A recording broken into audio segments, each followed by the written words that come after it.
प्यारे स्टूडेंट्स, आपका pledge classes में स्वागत है। आज के वीडियो लेक्चर में आप देखेंगे, मैं आज फिर आपके सामने 10 सेंटेंस लाया हूँ जिसको आप सीखेंगे कि हिंदी से इंग्लिश में ट्रांसलेट कैसे करेंगे। ऐसे सेंटेंसों को आप बोलते हैं दैनिक जीवन में, आप प्रतिदिन ऐसे सेंटेंस का यूज करते हैं, हिंदी में बोलते हैं और आपकी इच्छा भी है कि मैं भी इंग्लिश बोल ले जाऊँ, मैं भी इंग्लिश में बोलूँ। आप भी इंग्लिश में बोलना चाहते हैं, पर आपको समस्या ये है कि आप सोचते हैं कि मैं जो बोल रहा हूँ सेंटेंस कहीं गलत ना बोल दूँ, जो सामने वाला सुने तो कहे कि ये इसको इंग्लिश बोलना नहीं आता, ये गलत शब्द बोलता रहता है। तो इस संकोच के डर से, इस संकोच में और इस डर से आप हिंदी को इंग्लिश में नहीं बोलते हैं। लेकिन प्यारे स्टूडेंट्स, यदि आप हिंदी को इंग्लिश में बोलना चाहते हैं और आपकी यदि इच्छा है कि मैं इंग्लिश बोलूं, तो आप शुरुआत कीजिए, टूटी फूटी इंग्लिश बोलिए। वो गलत हो या सही, सुनने वाला गलत कहेगा सही कहेगा, इससे आपसे कोई मतलब नहीं है। बस ये है कि आप इंग्लिश की शुरुआत करें छोटे छोटे सेंटेंसों से, या गलत शब्द बोलकर अगर आप शुरुआत कर रहे हैं, तो अगर आप सही धीरे धीरे ऐसे प्रैक्टिस करते रहेंगे तो आपको सही और सही ढंग से बोलना भी आ जाएगा। तो आज प्यारे स्टूडेंट्स, मैं आपके सामने फिर से 10 सेंटेंस लाया हूँ और इन 10 सेंटेंस के माध्यम से आपको बताना चाहता हूँ कि ऐसे कोई भी सेंटेंस आए तो आप उसको हिंदी से इंग्लिश में बेहिचक ट्रांसलेट कर सकते हैं। और 100% सही रूल्स है, ग्रामेटिकल तौर से भी सही है, 100% सही है, इसे कोई गलत नहीं कह सकता है। क्योंकि जो भी मैं रूल बताता हूँ वो ग्रामेटिकल के हिसाब से ही बताता हूँ, व्याकरण के हिसाब से ही बताता हूँ, और आप उसे कहीं भी बोलेंगे उसको कोई भी गलत करने वाला नहीं है। तो देखिए, जैसे कि आपको स्क्रीन पर दिख रहा है, मैं आपको एक्सरसाइज के माध्यम से ऐसे सेंटेंस प्रतिदिन लाता रहता हूं और आपको बताता हूं कि आप यदि ऐसे सेंटेंसों को बोलना चाहते हैं तो कैसे बोलेंगे। तो देखिए, आपके सामने पहला सेंटेंस क्या लिखा है, उसे सज़ा दी जाएगी। अब ऐसे सेंटेंस आपसे बोलना हो इंग्लिश में तो आप सोचते हैं क्या बोलें। आप बोल देते हैं ऐसा कि ही विल पनिश, बिल्कुल गलत हो जाएगा, ऐसे आपको नहीं बोलना है। मैं अभी आपको बताऊंगा कि कैसे आपको बोलना है। दूसरा देखेंगे, उसे यहाँ से जाने के लिए कहा जाएगा। और तीसरा है यह नहीं सुना जाएगा। और चौथा है पत्र नहीं लिखे जाएंगे। इस प्रकार से पांचवा है क्या उसे पीटा जाएगा। आगे देखेंगे। प्यारे स्टूडेंट्स, आपके सामने अगला सेंटेंस है, क्या इस काम को नहीं किया जाएगा। क्या किया जाएगा। यह कुआं कब खोदा जाएगा, सॉरी, यहाँ कुआं कब खोदा जाएगा, हमें क्या दिया जाएगा। और इस प्रकार से 10 सेंटेंस आपका है, उसे कुछ नहीं कहा जाएगा। तो इस प्रकार से मैंने आपके सामने 10 सेंटेंस लाया है और इस 10 सेंटेंस के माध्यम से आप हज़ारों लाखों करोड़ों सेंटेंस को हिंदी से इंग्लिश में ट्रांसलेट कर ले जाएंगे और बोल भी ले जाएंगे। तो आज मैं आपको बताऊंगा कि ऐसे सेंटेंस अगर आए तो उनको हिंदी से इंग्लिश में ट्रांसलेट कैसे करेंगे। ठीक, प्यारे स्टूडेंट्स, यदि आप इन सेंटेंसों को ध्यान से देखेंगे तो सभी सेंटेंसों में मिलेगा जाएगी, जाएगा, जाएगा, जाएंगे। कोई भी हिंदी सेंटेंस हो, यदि आप उसको बोल रहे हैं या लिख रहे हैं या लिखा हुआ है, यदि उसके अंत में आ रहा है जाएगी, जाएगा, जाएंगे, जाएगी, जाएगा, जाएंगे, तो होता है फ्यूचर इंडेफिनिट टेंस। क्या होता है, फ्यूचर इंडेफिनिट टेंस।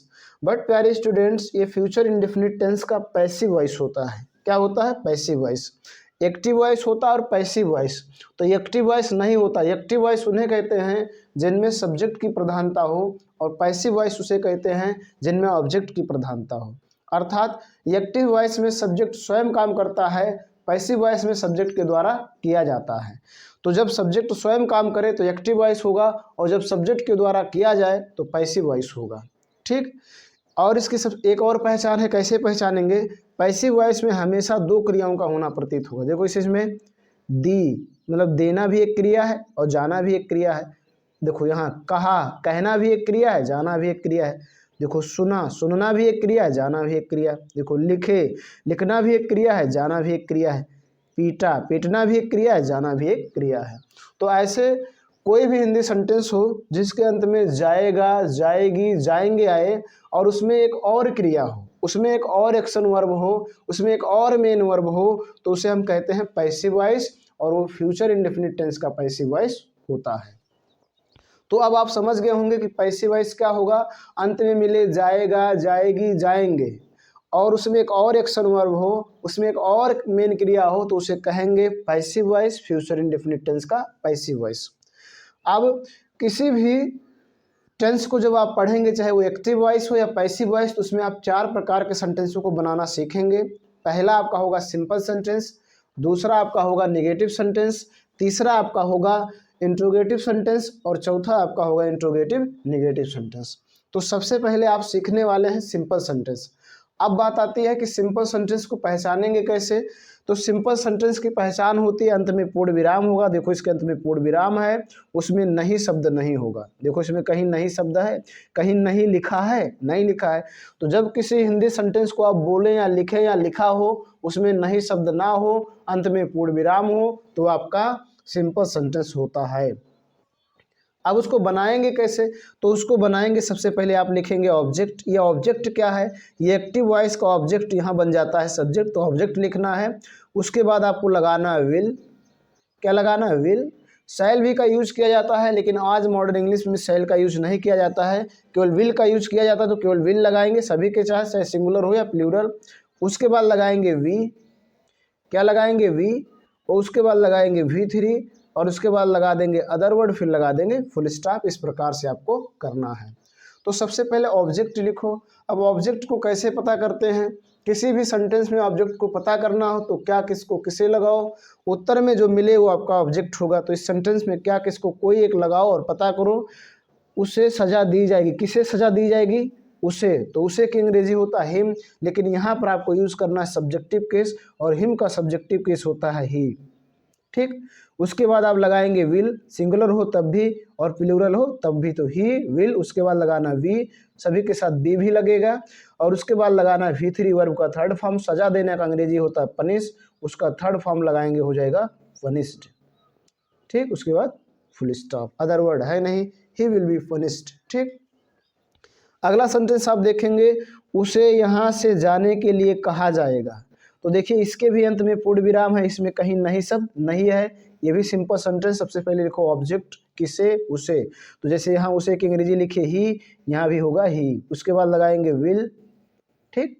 उसके बाद लगाएंगे वी। उसके बाद V3 कहना का अंग्रेजी आस्क, तो उसका थर्ड फॉर्म लगाएंगे आस्क्ड। ठीक। ही विल बी आस्क्ड, कहा जाएगा क्या करने के लिए, जाने के लिए। तो लिखेंगे टू गो, जाने के लिए यहाँ से। तो यहाँ से की अंग्रेजी हो गया फ्रॉम हियर, फ्रॉम हियर। उसके बाद फुल स्टॉप। इस तरह आपको करना है। प्यारे स्टूडेंट्स, अगला सेंटेंस देखेंगे, यह नहीं सुना जाएगा। देखो अंत में पूर्ण विराम है, लेकिन इसमें नहीं शब्द आ गया। इन दोनों में नहीं शब्द नहीं था, इसमें नहीं शब्द है। तो जब अंत में पूर्ण विराम हो, नहीं शब्द हो, तो आपका निगेटिव सेंटेंस होता है। तो निगेटिव सेंटेंस को कैसे बनाते हैं, सबसे पहले आप लिखेंगे ऑब्जेक्ट, उसके बाद आप लगाएंगे विल, उसके बाद लगाएंगे नॉट, उसके बाद लगाएंगे वी, उसके बाद लगाएंगे V3, उसके बाद अदर वर्ड, उसके बाद फुल स्टॉप। इस तरह से आपको करना है। अब यह नहीं सुना जाएगा, कभी कभी सेंटेंस में कभी नहीं भी आ जाता है, तो कभी नहीं आएगा तो नॉट का यूज ना करके नेवर का यूज करेंगे। क्या यूज करेंगे, नेवर। ठीक। जब कभी नहीं होगा तब, अगर नहीं है तो नॉट ही का यूज करेंगे। तो क्या नहीं सुना जाएगा, यह, और यह की अंग्रेजी लगाएंगे इट। क्या लगाएंगे, इट। उसके बाद लगाएंगे विल, उसके बाद देखो यहाँ क्या है, नॉट, नॉट लगाएंगे, और उसके बाद लगाएंगे वी, और उसके बाद सुनना, सुनना का अंग्रेजी होता है लिसन, और उसका थर्ड फॉर्म लगाएंगे लिसनेट। हो जाएगा लिसनेट। ठीक, लिसनेट। उसके बाद लगा देंगे फुल स्टॉप, अदर वर्ड कोई है नहीं। अगला सेंटेंस समझेंगे, पत्र नहीं लिखे जाएंगे। तो देखिए इसके भी अंत में पूर्ण विराम है, इसमें नहीं शब्द है। तो नहीं शब्द हो, अंत में पूर्ण विराम हो, तो नेगेटिव सेंटेंस होता है। सबसे पहले लिखो ऑब्जेक्ट, क्या नहीं लिखे जाएंगे, पत्र। तो देखो जाएंगे अर्थात एक पत्र की बात नहीं हो रही, कई पत्र की बात हो रही, तो लिखेंगे लेटर्स। क्या हो जाएगा, लेटर्स। उसके बाद सभी के साथ विल लगेगा, सिंगुलर है तब भी, प्लूरल है तब भी। उसके बाद लगाएंगे नॉट, उसके बाद लगाएंगे वी, उसके बाद V3 लिखना का अंग्रेजी होता है राइट, और थर्ड फॉर्म लगा देंगे, हो जाएगा रिटर्न, फिर फुल स्टॉप। प्यारे स्टूडेंट्स, आपके सामने अगला सेंटेंस है, क्या उसे पीटा जाएगा। क्या उसे पीटा जाएगा। तो इस सेंटेंस के अंत में आएंगे तो देखेंगे क्वेश्चन मार्क है, इस सेंटेंस के भी अंत में क्वेश्चन मार्क है। तो जब किसी सेंटेंस के अंत में क्वेश्चन मार्क हो तो उसे कहते हैं इंट्रोगेटिव सेंटेंस। इंट्रोगेटिव सेंटेंस दो प्रकार के होते हैं, एक yes no type interrogative sentence, एक WS टाइप इंट्रोगेटिव सेंटेंस। अब yes no type interrogative sentence क्या होता है, ऐसे इंट्रोगेटिव सेंटेंस जिनका आंसर आप यस या नो में दे सकें उसे कहते हैं yes no type interrogative sentence. तो देखिए क्या इसका आंसर आप यस या नो में दे सकते हैं, क्या उसे पीटा जाएगा, तो आप कह सकते हैं यस हाँ, या कह सकते हैं नो नहीं। तो अर्थात इसका आंसर आप यस या नो में दे सकते हैं, इसलिए होगा yes no type interrogative sentence. ठीक, जिनका आंसर आप यस या नो दे सके वो होंगे yes no type interrogative sentence.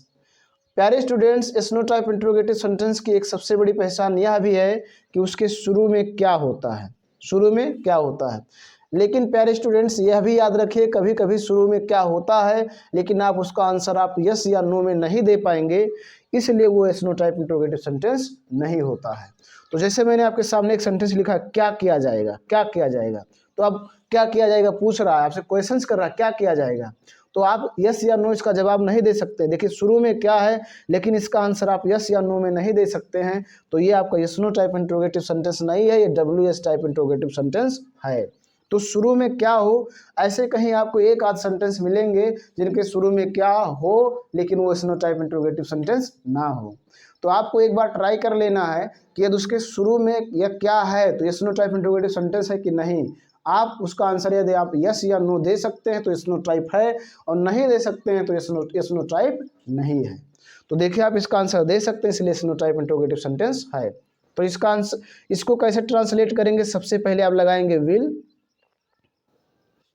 उसके बाद लगाएंगे ऑब्जेक्ट, उसके बाद लगाएंगे बी, उसके बाद लगाएंगे V3, उसके बाद अदर वर्ड और लगा देंगे अंत में क्वेश्चन मार्क।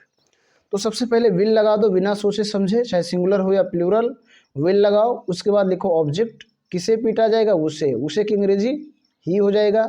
उसके बाद लगाएंगे वी, उसके बाद V3, पीटना का अंग्रेजी वीट, उसका थर्ड फॉर्म वीटन, और अदर वर्ड है नहीं, लगा देंगे क्वेश्चन मार्क। अगला देखेंगे क्या इस काम को नहीं किया जाएगा, तो देखिए क्या आप इसका आंसर यस या नो दे सकते हैं, तो दे सकते हैं, कह सकते हैं नो या यस। कह रहा क्या इस काम को नहीं किया जाएगा तो कह सकते हैं यस या कह सकते हैं नो। तो जब इनका आंसर यस या नो में दे सके तो उसे कहेंगे yes no type interrogative sentence. अब इसको भी ऐसे बनाइए, सबसे पहले लिखो विल, उसके बाद लिखो ऑब्जेक्ट इस काम को, तो इस काम की अंग्रेजी होगा दिस वर्क, क्या हो जाएगा दिस वर्क। लेकिन प्यारे स्टूडेंट्स इसमें देखेंगे नहीं भी है, तो ये yes no type interrogative negative sentence है। जब नहीं भी हो तो ऑब्जेक्ट के तुरंत बाद नॉट लगाओ, उसके बाद वी लगाओ, उसके बाद V3, करना का अंग्रेजी डू, थर्ड फॉर्म लगाएंगे डन, फिर लगा देंगे क्वेश्चन मार्क। ठीक, अगला सेंटेंस आप देखेंगे क्या किया जाएगा, क्या किया जाएगा। देखो इसको शुरू में क्या है लेकिन आप इसका आंसर यस या नो नहीं दे सकते हैं। क्या किया जाएगा, अगर आपसे कोई पूछे क्या किया जाएगा तो कहेंगे यस या कहेंगे नो, नहीं, इसको आपको बताना पड़ेगा। तो ऐसे इंट्रोगेटिव सेंटेंस जिनका आंसर आप यस या नो ना दे सकें उसे कहते हैं WS टाइप इंट्रोगेटिव सेंटेंस। क्या कहेंगे, WS टाइप इंट्रोगेटिव सेंटेंस।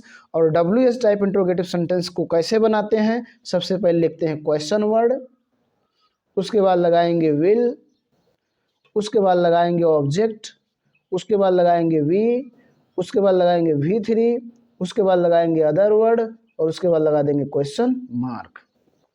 सबसे पहले क्वेश्चन वर्ड लिखना है।